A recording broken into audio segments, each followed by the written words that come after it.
Hello, everybody, and welcome back to the Goldster Inside Story and also on Facebook Live. It is so great to be here today with Lisa Edwards, who has been on Goldster before and was a huge hit. So, Lisa, welcome back. It's lovely to have you today.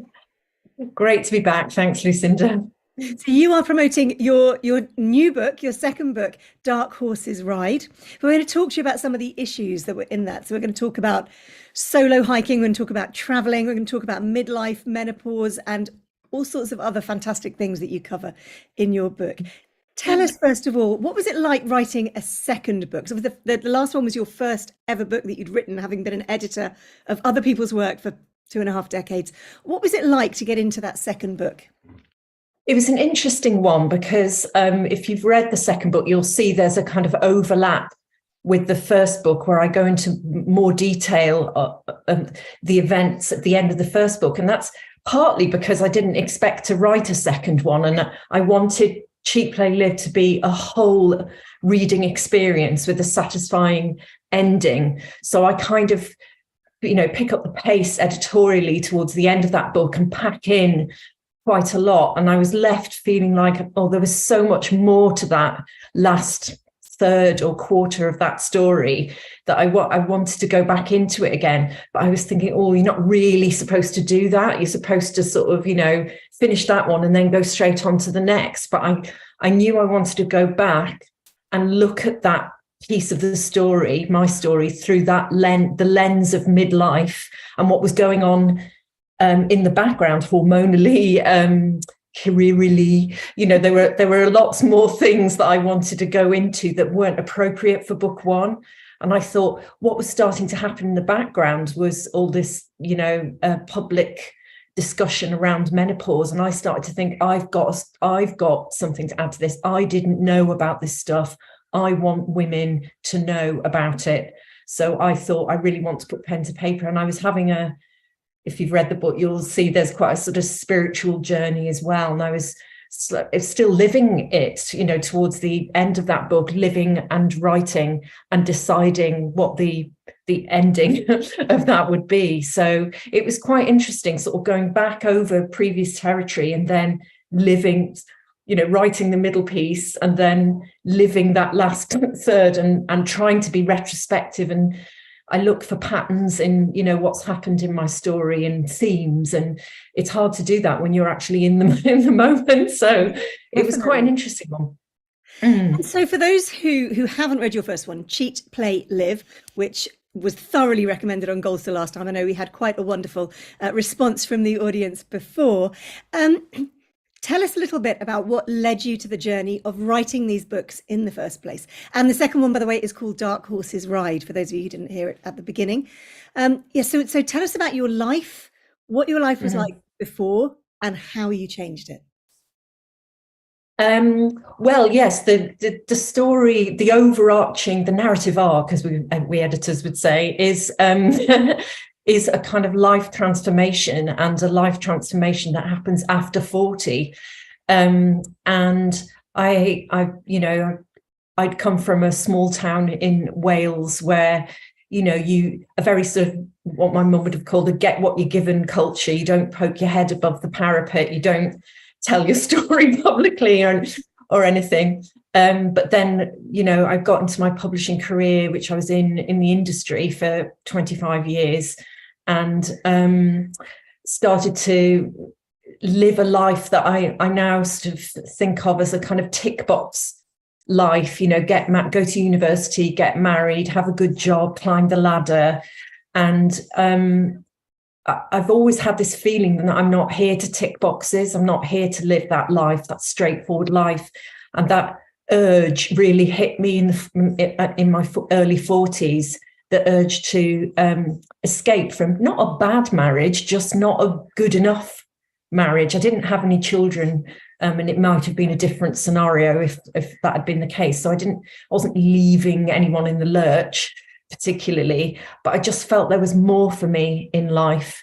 And I started to express my feelings in a blog called Because You Can, about the ways in which women can live a freer life We don't have to be tied to a home and a husband and children and a kitchen, and we don't have to do that. We can do lots of other things like solo travel, and that's what I started to do. And then the book just came out of an urge to be, I've always tried to be honest in my life and tell the truth. And people kept saying, oh, your story would make a great novel, make a great, cracking novel, I think someone said. And I tried, I called myself something else. I called it something else. I tried to talk about the story in the third person, change elements of it, and just wouldn't come out. The minute it was me, boom, I started getting it out on the page, the laptop page. I was writing in India. And then if you've read Cheap Live, you'll know that I put the story aside because I was really worried. I'd had some reactions, not very great reactions from ex-friends and other people, and that made me want to hide the story again. And I thought, okay, this is just therapy for me. Writing is a form of therapy, especially memoir. And I thought maybe this version is the thing that I just get out, and that's where it stays. It's just on my laptop for me.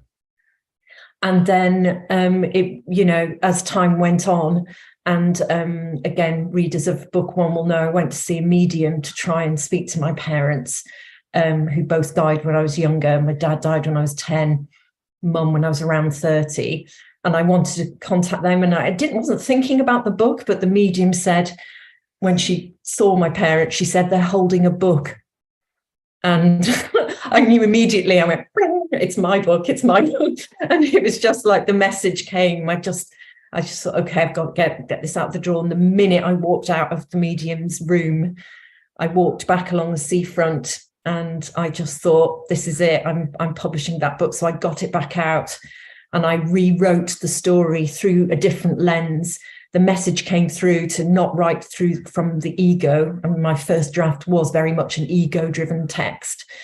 And I cut out anything that was ego-driven and told the absolute truth.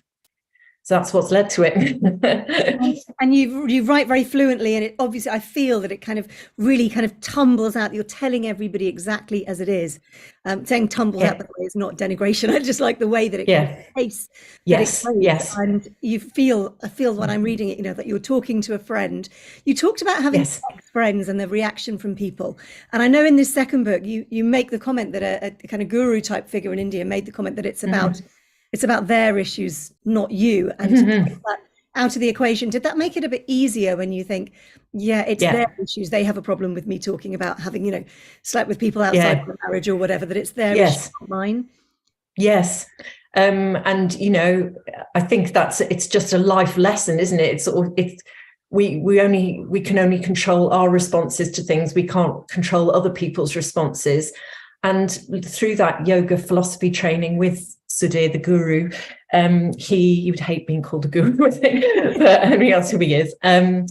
It's just helped me navigate through conflicts with friends. Sadly, I've lost about 3 or 4 friends through the process of publishing these books, mainly because they were writing their own books and they just couldn't handle me, I think, publishing mine. That was mainly it. But some of it was about the content, I think, of what I'd written. And it just helped when he said, they're on their own journey. They've got their own path to take. You're on your one. You don't always have to be on the same one. And of course, as we're going to talk about, one of the themes of the book is friendship. And I think there is a kind of midlife moment where friendships are tested, and you perhaps thought they were going to be there for a lifetime, and you realize they're not. They were there for a reason or a season, as the saying goes. Yeah. Which I think is very true. And I know when my father died, I realized there were a lot of friendships that didn't kind of make it through that time that I, needed my friends probably more than I might have done before. But then you discover the ones who really are there for you. And perhaps that is a midlife thing, that our friendships, just like all relationships, change, people change and grow in and out of each other's lives. And I think that comes really well in both your books. We've got a comment from someone who says it's soul destroying when friends ghost you. Another comment: my dad died when I was 11. A psychic artist and another medium too told me on 2 separate occasions that I would write 3 books. But I think I'll eventually do 3 in 1. So there we go. Well, I think you need to get writing. I think you need to get writing there, Geeta. Yeah, definitely. There's something about 3 books. I want to do a 3rd book as well, but I have to live it first. Yes, So. well, that's good, because that means you've got to go and get your material, because that's great that you're on this journey. So let's talk for a little bit. You mentioned solo travel. Let's talk about when the very first time you went away on your own and what it was like and what feelings it unleashed in you. Yes, well, this is recounted in Cheap Play Live, in the play section, where the first thing I do after I leave my marriage is go on holiday on my own to Thailand. And I chose Thailand because it was far away, you know, it's a sort of 16 or 18-hour flight.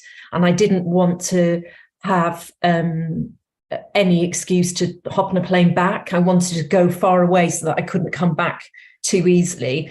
I also chose Thailand because it was the time of Eat, Pray, Love, and I just didn't want to be a sort of Elizabeth Gilbert looky-likey in Bali. So otherwise I would have gone to Bali. But much as I love the book, and it did have a massive effect on me, I chose Thailand. So it was just, I can't tell you how liberating it was. And in a way, that was the model for subsequent trips, because I did 2 trips quite close together, one in August and then another one at Christmas. The first one was the recce, which I now realize in solo traveling, you know, when you first do that, you're so like, oh my God, how do I get my money? Will I be safe? Where do I go to eat? What do I, you know, you're worried about everything. And then after a few days, you start to relax. And it's only on that second trip where you can properly have the holiday you were meant to have the first time. Plus, I was on that Thai holiday. I spent 3 days crying, really. I booked into a beautiful romantic hotel and I got upgraded to a balcony overlooking the sea. And it was the world's most like honeymoony thing. And the restaurant in the hotel was all couples. And I literally burst out crying over my Thai curry in the restaurant. And the staff just didn't know what to do. And so I was crying a lot, so wearing sunglasses a lot. And I started dressing up for breakfast instead of dinner. So I'd come down to make myself feel better, put on a lovely dress, stick a nice Thai orchid in my hair, stick the big glasses on. And now I still do breakfast dress, which is a phrase I use in the books, you know, where I like to dress up in the morning. And if you're solo traveling as a woman, if you're too dressed up at night, people are a bit, judgmental, you know, what's she on the lookout for, you know, and maybe that's just me being self-judgmental. I wouldn't think that anymore, actually. So in Thailand, I developed this system of super glamorous breakfast and then shorts and a T-shirt at nighttime to go into the bars around, you know, where I was. And that was the right call because it was full of like laid back Aussies. And, you know, I would have stood out a mile in a flashy dress, you know, standing on my own at the bar. So it works to do it that way round. Yeah. I remember when I was travel writing and you go to lots and lots of places on your own, and I'd be there really excited about reading my book at dinner, you know, having a lovely time on my own. And you'd find people saying, oh, don't worry, you don't have to be on your own, we'll talk to you. And you think, oh, it really isn't necessary. It's actually really annoying.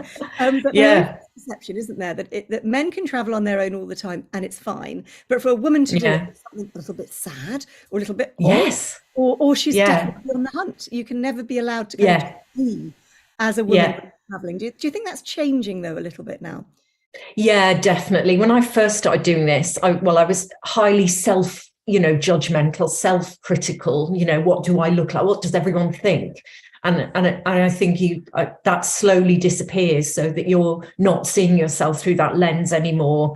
And as you get more confident. But one of the things I noticed when I went to India, and I go to Agonda in book 1, where I now go every year, that there were so many solo women stalking around, you know, and I talk about these sort of tall, silver-haired older women lithe from doing Pilates and yoga, wandering around on the beaches, and I just remember thinking, I really want to be them. It was like, I called it Wonder Woman Island, because it felt like all these solo women were all there. And it's true, people have said it since, oh, there's so many solo women here. It's like magnetically drawn to Agonda. It seems to be the place where, I think it's also a safe state in India. People, even though many states in India are safe for women to solo travel, the received wisdom is that Goa is the safest. So I think that's why it attracts so many solo women, and they're doing yoga. And but yeah, I think it's a combination. Things have changed, but also what's changed is my perception of myself as a solo traveler. I don't feel like I stand out as much because I'm not self-conscious. And also one of the biggest changes in your life since that first trip to Thailand, you mentioned about going to the bars in the evening, is that now, although you might go to bars in the evening, you don't drink at all anymore. We don't drink alcohol at all anymore. Tell us about that transition, because that's quite a big part of your books, and what that's meant for you in your life. Yeah, it was a huge moment in book one, where, I was in a very stressful job. As I got higher and higher in publishing, and in any industry really, but particularly publishing, there's a lot of pressure on you, and there's also a lot of alcohol around. You can, go to the launch of a corner shop, there's always something launching, and the Prosecco will come out, the champagne corks will start popping. And it's something the industry has recently been addressing, because, there are quite a few sober people in publishing now. But at the time, it was Prosecco on tap, and literally on tap. One of the offices I was in towards the later stages had a Prosecco tap. Because I'd lost my father, I didn't know that this early trauma had led to a process of numbing, and as a coping mechanism, especially when my mum then got dementia and died when I was in my late 20s and then into early 30s. And I know, when I look back at the time in the late 90s, that I was self-medicating, and I was doing it more than other people. And I was getting a train up and down to London, and really looking forward to the mini bottles of white wine, and getting to my bottle of wine in the fridge at the end. And it was becoming a lifeline. And many women talk about this trajectory, and I just kept going with it. And then over time, it kind of mutated into something I told myself was much, much more healthy, which was abstaining for a few days and then binging, which is, it's as bad, if not worse, than daily drinking. And it was only because, with my changing hormones, I wasn't processing the alcohol as quickly. So I needed the 3 days to recover before I did the next binge. Otherwise, I would have probably done it sort of every night. When I went through therapy, it was a process of therapy plus yoga training with Sudhir, an awakening of what I was doing and why. And the therapist really sort of nailed it. She said, in one very powerful moment that I put in book one, she said, "Lisa, I think you have a bereft orphan inside you." And she leant forward and said, "Bereft orphan." It just went boom, like this big, not an awful bomb going off, but this huge bam in the energy of the room. And I walked out, I could see that bereft orphan straight away, 10-year-old me. And I talk about this manifestation in the book, and I'm not sure if other people have done this type of Jungian inner child therapy before.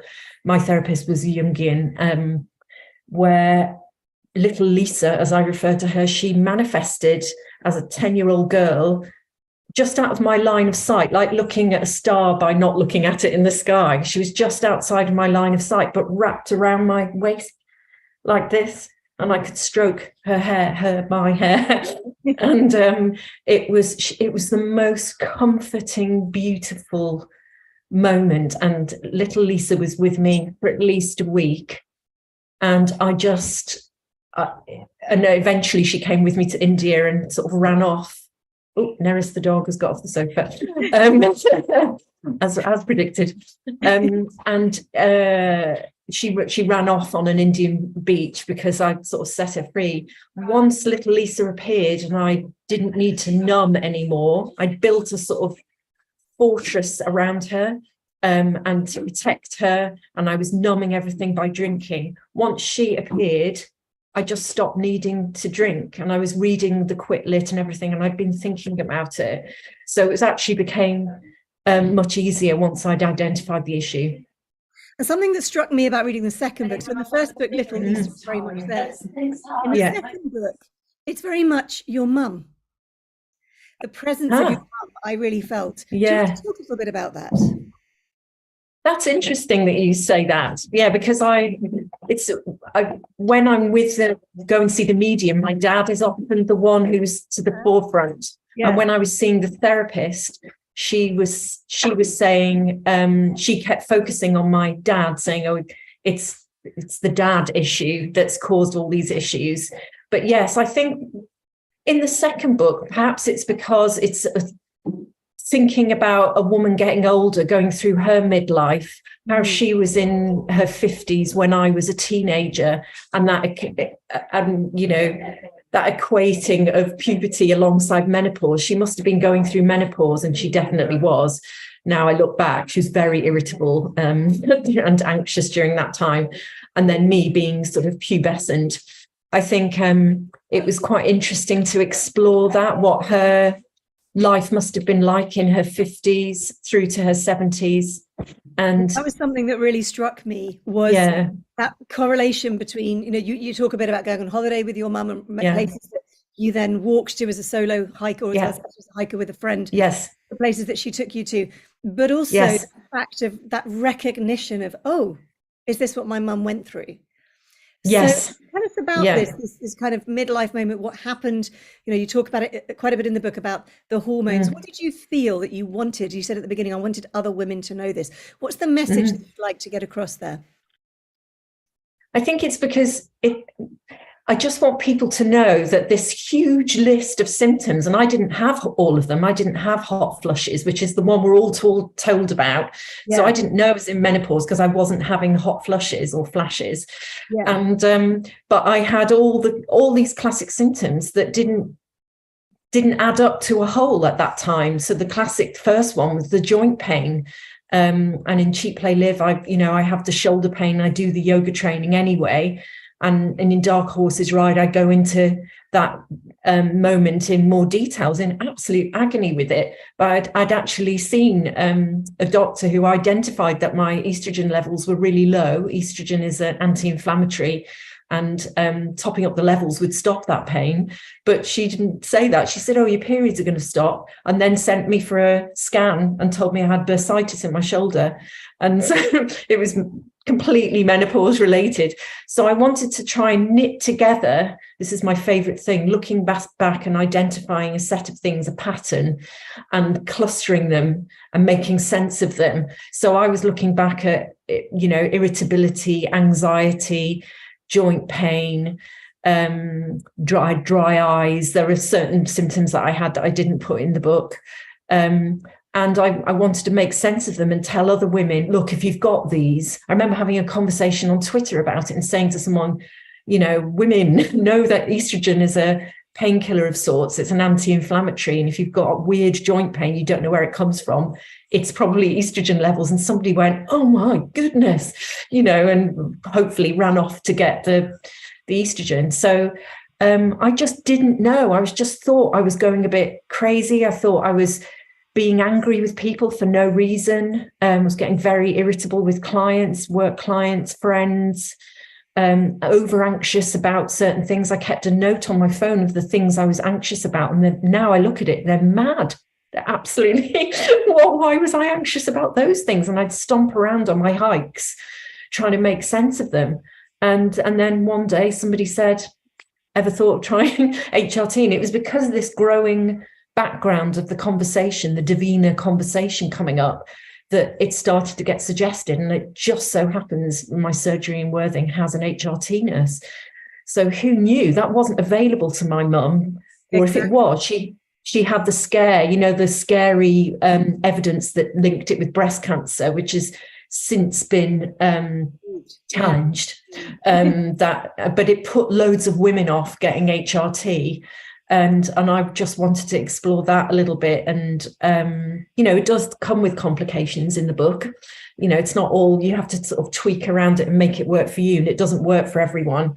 But if it can work for you, it's life-changing, because on day one, no joint pain, happy, and that didn't last. I had to top up. I had to change the mixture again, but day one. I've got a comment here.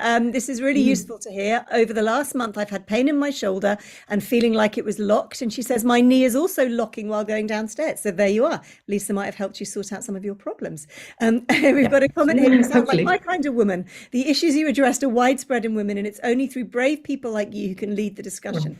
Thanks for that. Thanks, Emma.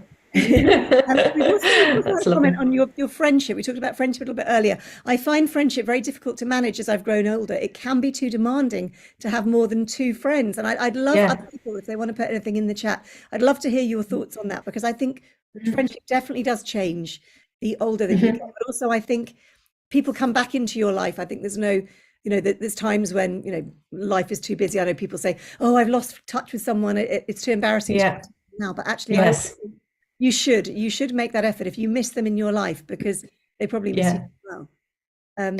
So true. I think that we're sold this, what I would call the Sex and the City myth of, the same 4 friends for life, from childhood all the way through, and they never go away and don't do anything. You stay with them through thick and thin. And I always thought, where's my, Carrie Bradshaw, if you like, why am I not in this group that stays the same? My friendships have come and gone, geographically or through work over the years. But my longest, most successful friendships are the ones where I hardly speak to the person. But I'm thinking one person who I mentioned in the book, Corrine, who it has been my friend since I was 3. And we hardly see each other. Facebook helps.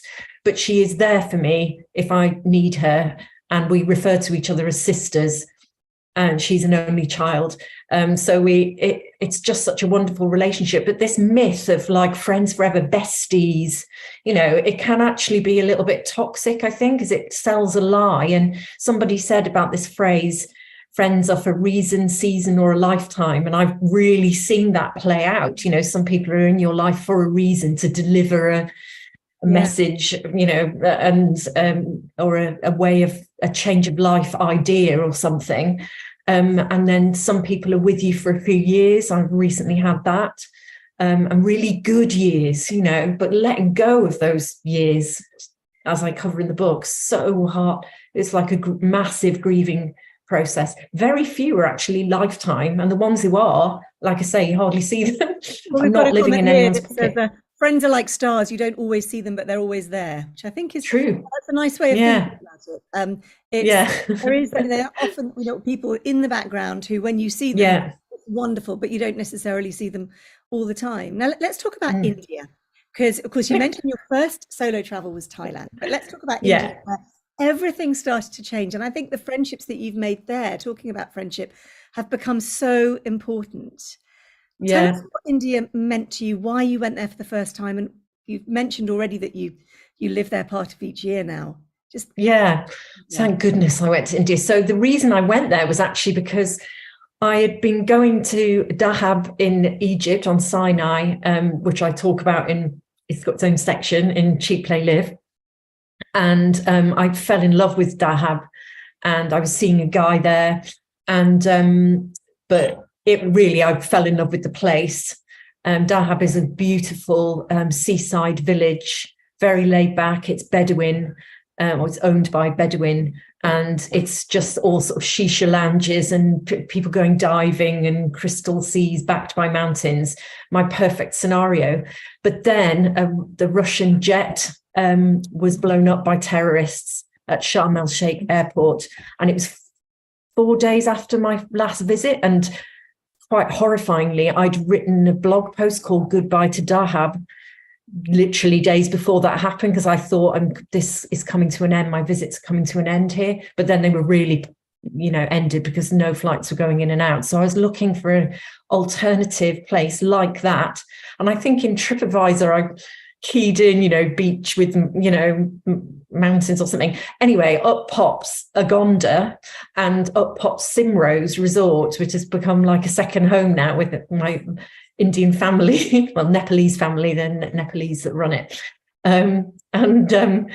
It got me straight away, because it had a picture of the dog, Sweet Pea, who lives at Simrose. And I was like, I have to visit Sweet Pea.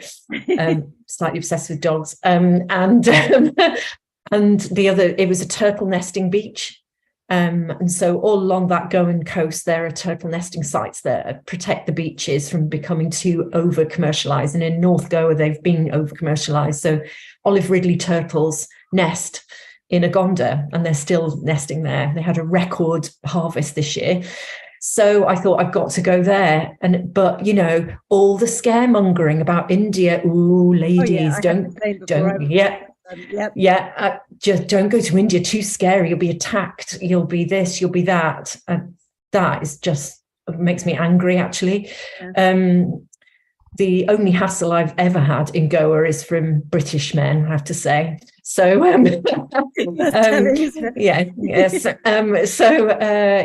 I had all the scaremongering. Somebody gave me a book about, going to India for the first time, blah, blah, blah. And they were saying, people kept saying, but you're not going to the real India, you're going to Goa. And this is one of the themes I pick up, the real India. And let me tell you, South Goa is the real India. And they're real Indians that live there. Anyway, I was so scared. I did the thing of staying in my hotel in Simrose. I went to Simrose, arrived at 2 a.m., could hear this crashing sea outside and thought, oh my God, it's coming in. It's a tsunami. It's all, I was scared of everything. And woke up the next morning and there's this, Paradise Beach, but I stayed in the resort for 3 days. I've got this 3-day thing it was Boxing Day. The third day was Boxing Day. And I thought, I've got to go out into Agonda to see what it's like. And I laughed because I walked out of the gate and there was this like dream of an idyllic village with people, women walking past with baskets of, what looked like spinach on their heads, or, a cow just going past with its family, people sort of honking horns on bikes, saying hello, no hassle, just this lovely little street with, brightly coloured shops and little cafes, chai, all those things I now see every day when I live there. And I met Geeta, who owns the famous Geeta, who's still there. She has a clothes shop in Anaconda and wearing a Geeta kimono right now, or kimono, as she would say. Very lovely. And Geeta is responsible for my entire wardrobe. And I just realised, what the heck, why are we so told to fear it so much when there's, and I thought leaving Agonda would be scary. I go to Rajasthan, as you know, Lucinda, and I thought that, oh my God, I'm going to the real India now. And I, again, get off the plane or the train and just go, oh, right. So, yeah, it's more of that, just with a desert setting and some forts. Obviously, it's amazing. But the people, the energy, the welcoming friendliness is the same, And I love traveling solo around India now. So I've just done more of that, which will probably go into book 3. And I've been to Nepal as well, because I wanted to see where the Simrose boys were from, because they kept talking about Bhaktapur in Nepal. And thankfully, I've been there now, so I know where they're all from. Beautiful. So, yeah, it's been peeling away. Cheap Play Live looks at the peeling away the fears, the unnecessary fears of being a woman in the world. We're kept indoors by being told everything outside is scary. Don't go out in the dark, don't do this, don't do that. I've been, I was attacked by a man outside Ladbroke Grove tube station at midday, broad daylight. But when I walked through the alleyway down the side of Holland Park in the dark, nothing. So darkness and light don't make a difference. People there or no people doesn't make a difference. It's more likely to happen in a busy setting. So I try not to be still, even today, being told as a woman or as a female child, as a girl, or you have to keep yourself safe.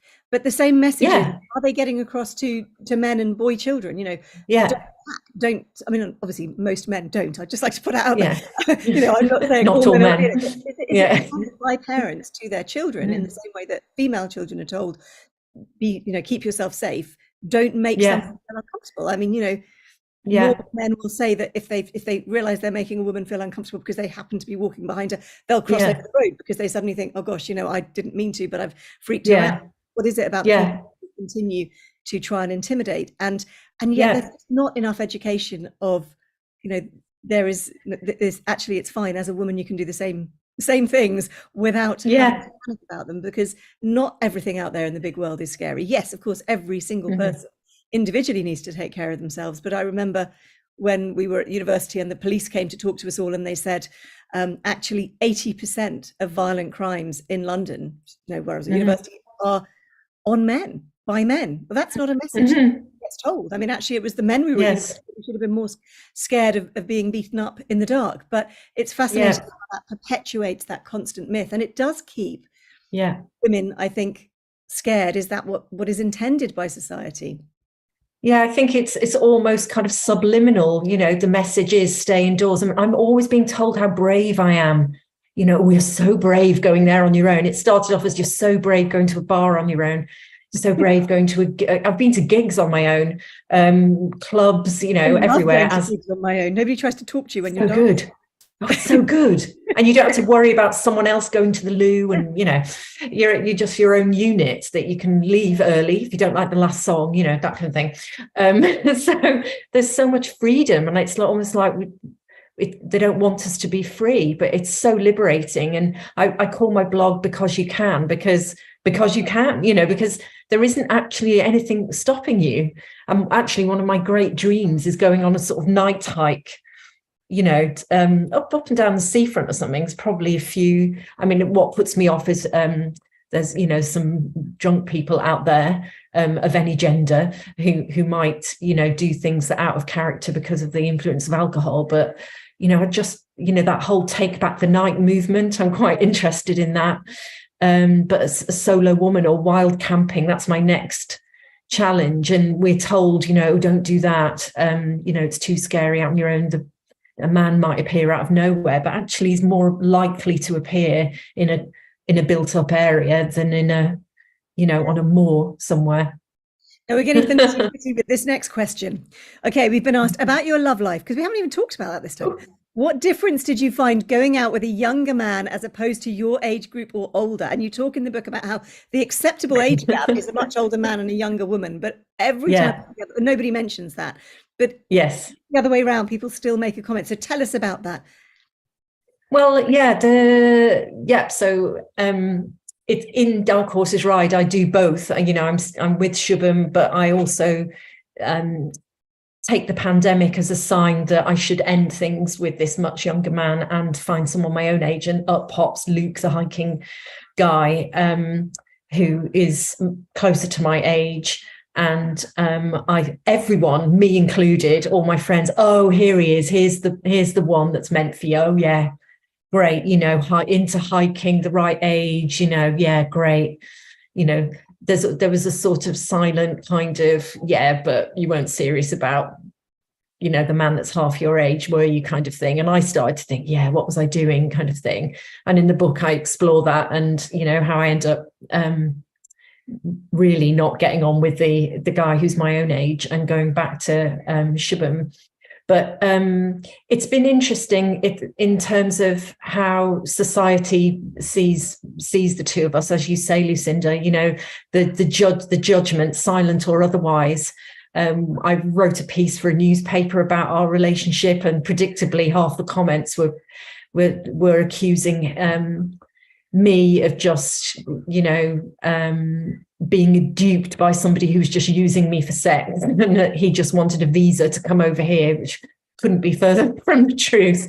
They always think I'm being sort of duped, or, I'm doing that classic, woman goes abroad, falls for foreign man, and then it turns out that he's just after my money or whatever, something like that. So there's a whole how much people earn in publishing, those people who make that comment.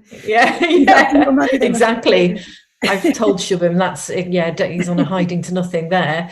But it's kind of, the difference is, you know, a man can be with a woman who's much younger, and that can be accepted as a long-term thing. Whereas an older woman, younger man, it's very difficult to have that accepted, even though, you know, you've got Macron, who's a good example of that, one of very few examples of the big age gap. But that relationship is not considered to be serious or long-term. And even I was kind of doing it. I was joining and going, yeah, what am I doing? You know, but I sort of changed my mind and thought I'd rather, you know, that reason, season, lifetime thing, I'd rather find a love that's beautiful for 3 months than stick with someone who's wrong for 3 years or a lifetime. I'd rather have that, you know, that whole better to have loved and lost than never to have loved at all. That's me. I would rather have that and have the prospect of not being with him forever. I'm not stupid. I'm not under any illusion.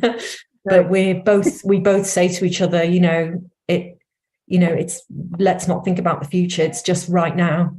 Yeah, and actually, there's such a good philosophy for life, because if the pandemic's taught us anything, it's that, you know, the future is not guaranteed, and nobody knows what we're going to have to battle with in the next year or the next few months. And it is that a truism. I know, single for most of my life, being people constantly saying, "Oh, you should get together with someone." When I was single, and I just think, I'd look at their relationships and think, yeah, but that's not what I want. What you've got, it's right. Yeah, it would be lovely, but I'm not going to be in a relationship for the sake of it, because there's this fear of being single, and being single is the most amazing thing, and it's far better than being in the wrong relationship.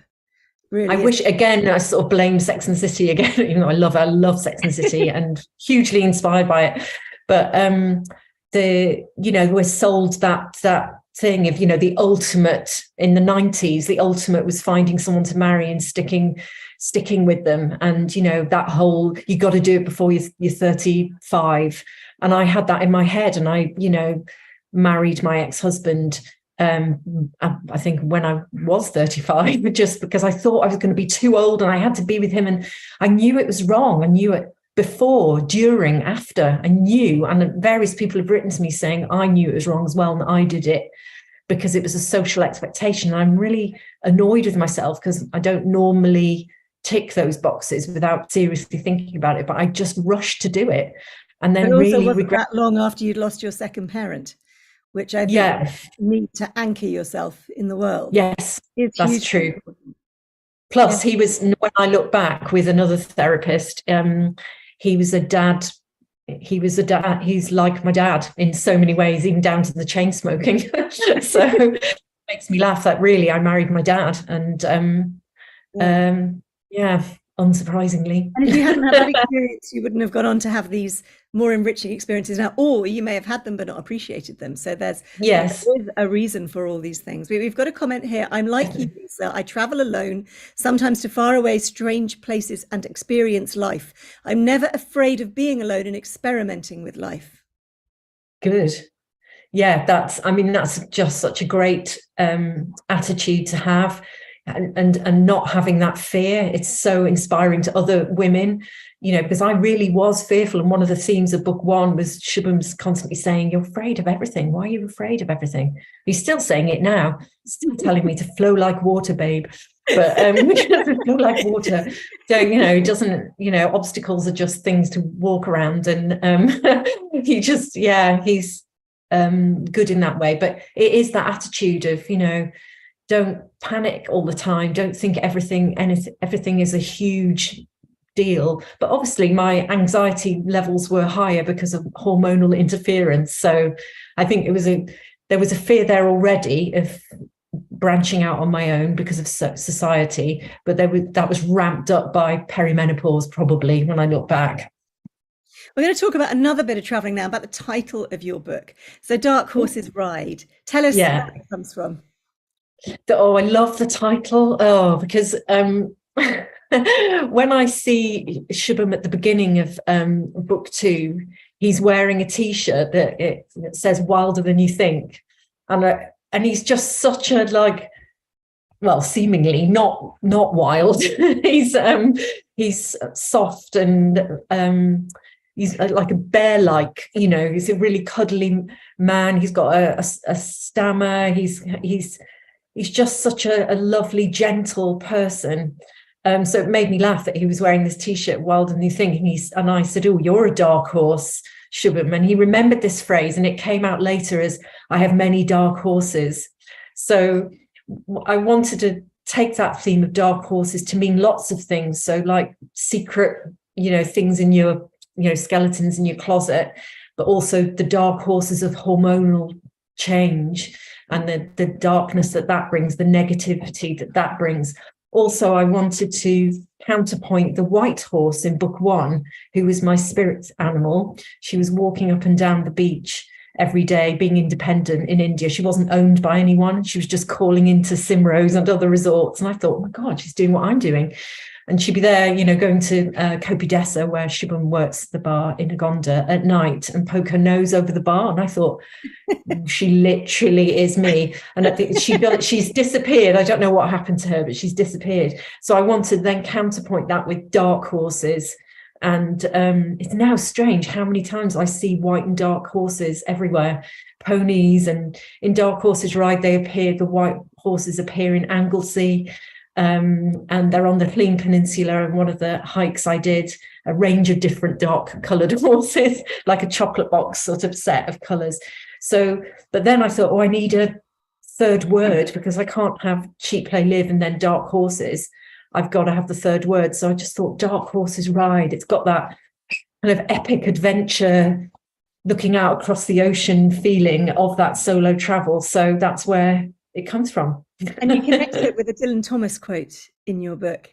Oh, Fern. Oh, yeah. Can't even say the word Fernhill without feeling emotional. And although India has been amazing for you, and obviously being by the sea in Sussex now, Wales is very much there in your writing and in your life. Tell us a little bit about your love of Wales. Oh, well, it was as a young woman. I used to, I lived in North Wales, a little town called Trefunon, or Holywell, and it's a pilgrimage site where there's a spring where it's said to be where the head of St. Winifred rolled when she was executed for refuting the king's advances. So it's actually just a limestone escarpment with a spring. But anyway, it's a Catholic pilgrimage site. So this beautiful little town. We lived up, after my dad died, we moved up to a place called Brynford, and I used to wander around with my little Jack Russell, pretending to be Catherine Earnshaw / Kate Bush, because I was obsessed with the Brontes, and Wuthering Heights, obsessed. Still am in many ways.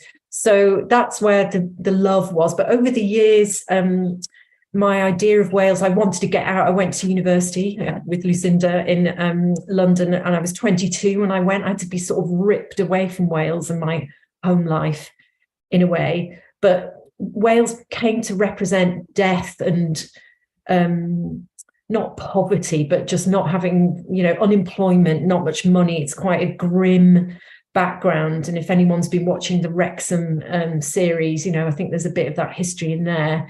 The North Welsh experience in the 80s of, all the mining's closed, and, jobs are few and far between, and it's not a great place to be. So I swore I'd never go back. And then, I never did go back. I used to keep my visits back to a minimum, especially with no parents there. Just what was the reason, really?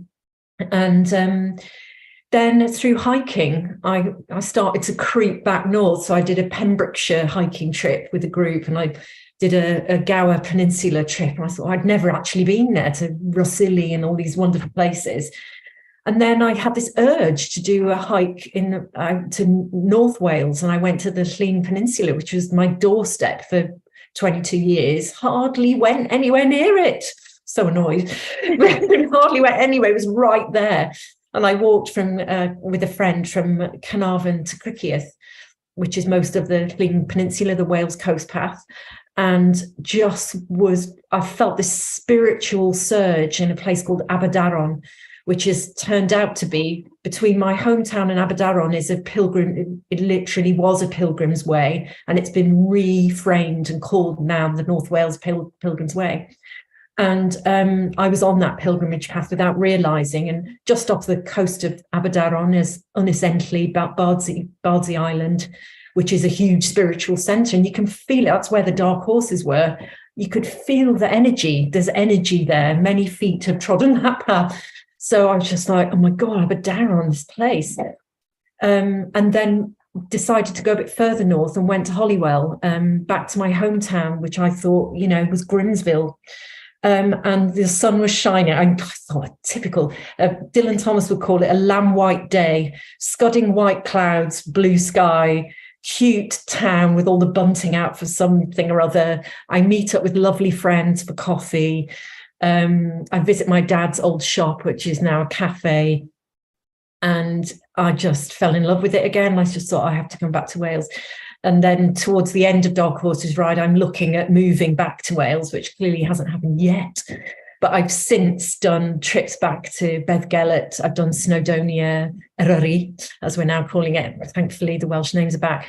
So I've climbed Yr Wyddfa a couple of times and walked around Eryri National Park and sort of reclaimed it in a, it's not Grimsville.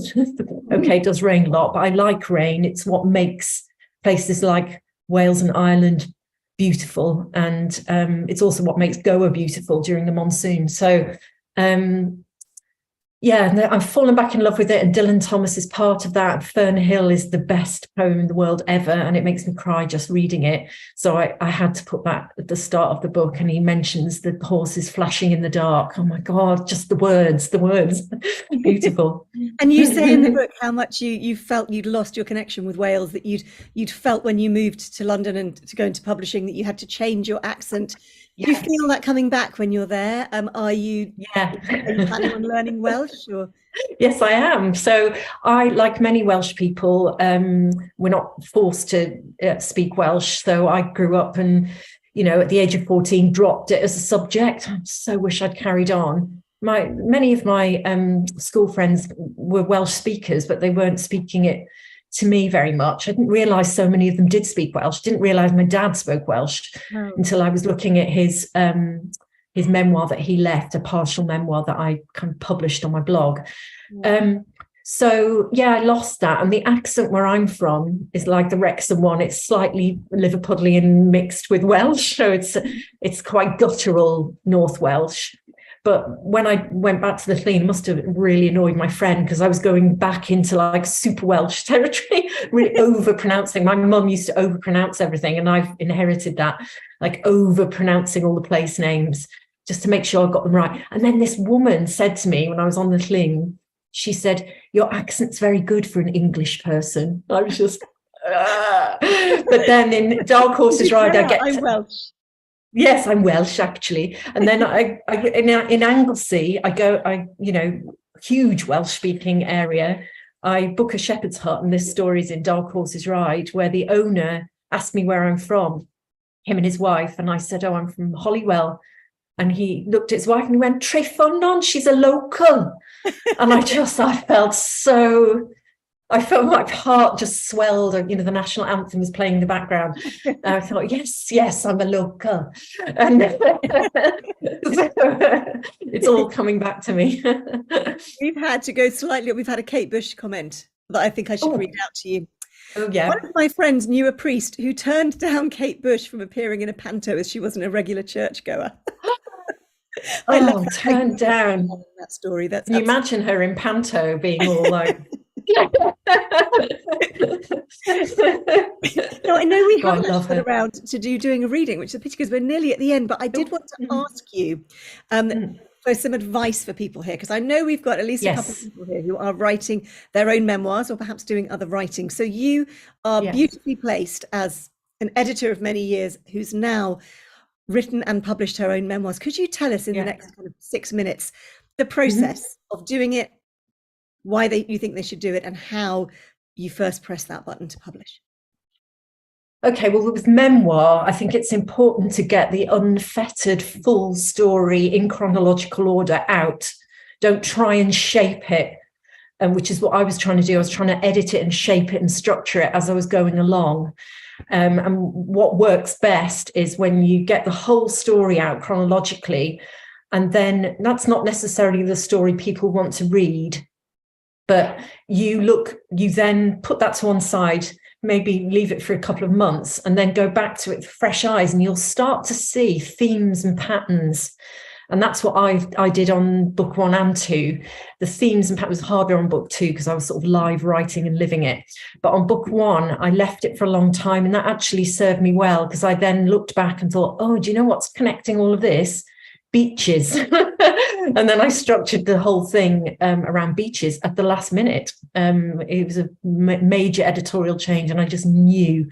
I was almost like, oh no, got to do that. But you need that original twist, that sort of thematic kind of unexpected twist to make your story sing. And everyone's got something like that. And that's what I do when I try and work with memoir writers. I look for those patterns in their story and go, actually, you've done that there, and then you did it there, and then this, then this, then this. You could make a theme out of that whole journey. Instead of telling us everything, tell us about, you know, the horses you saw along the way, kind of thing. You know, that one theme, that's what makes a great memoir, I think.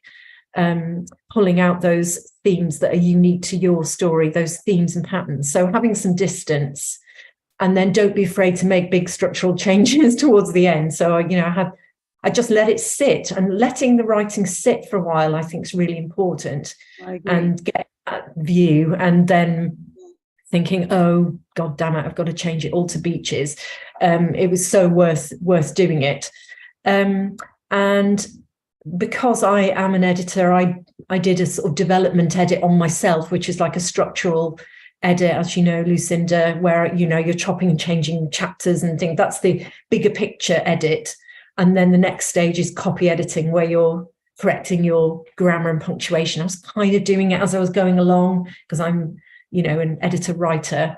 And then, of course, the proofread. But even when I pressed go on the book, and it was quite scary, I knew it had errors in there, typos, but let me tell you, there's always someone who'll inform you about all of those. Always. Yeah. And I'm not going to cast aspersions on a particular gender, but let's just say it's one particular gender that likes to point out those mistakes and make a list for you, so you don't have to pay a pre. And the great thing is, when you self-publish it, you can go back and change it yourself, because unlike me, where I missed out a great in the Princess Louise, and I think it was saying great-grandmother, I put her great-grandmother or aunt, whatever. And I have had so many emails about it, and I can't tell you how many times I've told the publisher, and they're not going to change it. And it's like, yeah, this came out 10 years ago, and you're the 17th person to tell me, you know, I'm sorry, I got it wrong. I didn't get it wrong. It's just like, But even now, I'm sure if I opened a book now, there'd be a mistake there, but I actually don't care. Yeah, it's fine. We're not taking that last bit. We're taking Lisa's first bit, where she says, get it out there, get it written first, and then start looking at the structure. Because it's that famous thing that you cannot edit a blank page. So until you've got it all out there. Now, I want to really read this one comment out. Thank you so much for this. Rosilli is my spiritual home. I live near Cardiff. I have so much identification with you, Lisa. Both parents had dementia, and alcohol was my crutch, but I've been on a 12-step program for years, 12-step program, and haven't drunk for over 30 years. Yeah, well done. That's amazing. And Rosilli, another beautiful, spiritual, energetically amazing place. Amazing. But now, people want to know how they can contact you. And I should have I've put Lisa's books in the chat. Could you tell us your blog, Lisa, so I can? It's called Because You Can, my blog. because-you-can.com. There we are. Just found it. I shall put it in the chat for you. Yeah. I was looking up Because I Can, because I thought I was in the old one. So I'm Redwood's one on Twitter and Instagram, and there's a link tree in my bio on both of those that you can also click through and see me in various places on there. I'm not always on the blog. So Twitter and Instagram, as she said, Redwoods, just think of saying Lisa Edwards fast, basically. Yeah, that's where it comes from. Yeah. Thank you, Lisa. It's been an absolute joy having you back here again. Thank you so much for giving up your time. You're welcome. One last question, which is, what breed is that lovely dog behind you? Somebody's asked. She's your dog, is it? No, this isn't my house. This is the house that I'm in Worthing that features in the book. Belongs to Elsa and Dave. And Neris is a Welsh dog. She's a lurcher, and she's getting on a bit now. So that's why she has slept through the entire thing. But she's keeping an eye on proceedings. I haven't walked around once, which is why I think she caught everyone. For those of you listening to the podcast, you're going to think, what's she talking about? But there's a rather beautiful dog wandering behind Lisa. And as anybody knows me knows, my eye is automatically drawn towards any dog at 1,000 paces. So. Take care, everybody. I will see all of you Goldsterites tomorrow. I shall be talking to Barbara Black, who's written a fascinating book called Hotel London, the history of London hotels all through the 19th century. She's got some wonderful stories. And then I will be back tomorrow evening with Humphrey and indeed with Rosie. We are doing a special coronation special. A special coronation special, you know what I mean. So come along and join us. That is at 6 o'clock tomorrow evening. But with Barbara Black, I shall be back the usual time of midday. And just to say very quickly that next Tuesday, I shall be interviewing Stu Hennigan on PPG. He's written a new book called Ghost Signs, Poverty and the Pandemic. It's major. All right, everybody, take care. Have a lovely rest of your day. And thank you so much, Lisa. It's been wonderful. And thank you. For all those of you on Facebook Live, do come join us again.